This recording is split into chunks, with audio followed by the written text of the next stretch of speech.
વડોદરા કોર્પોરેશનના ક્લાસ 1 અધિકારીઓ 2 દિવસની માસ સીએલ પર. કોર્પોરેશનના અગત્યના કામો આજે થશે ઠપ.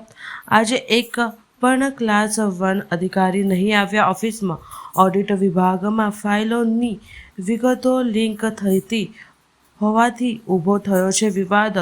કેટલાક તત્વો ઓડિટ વિભાગમાંથી ફાઇલોની વિગતો મેળવી કામના સ્થળ પર જઈ અધિકારીઓ પર રોફ જમાવે છે. ક્લાસ 1 અધિકારીએ ગઈકાલે કમિશનરને આપ્યું હતું આવેદનપત્ર.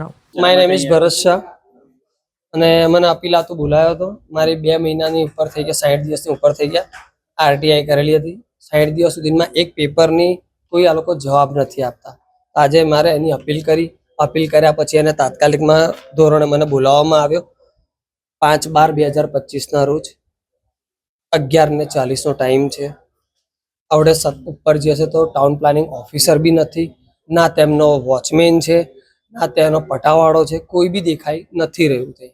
બરાબર છે ને? એ બધા જાણવા મુજબ એવું આવ્યું છે કે હડતાલ પર ઉતરી ગયા છે. તો હડતાલ પર ઉતરી ગયા તો શોર્ટ નોટિસ તો જણાવે ને કે ભાઈ આજે મારા બધા લોકો હડતાલ પર ઉતરી ગયા છે.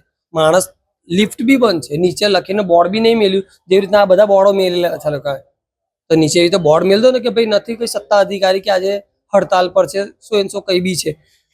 આજે લગભગ 7-8 જણા બુઝુર્ગ છે, એ બી બિચારા ચાલતા ચાલતા ઉપર જાય છે ને ચાલતા ચાલતા નીચે ઉતરી રહ્યા છે. ના કરે નારાયણ કોઈ અસ્થમાનો પેશન્ટ હોય, એને એટેક બેટેક કે કઈ બી આવી જાય સમજો, તો શું કોર્પોરેશન જવાબદારી લેશે? આ બોલાયા પછી આવું થાય, જવાબદારી કઈ બી લેશે?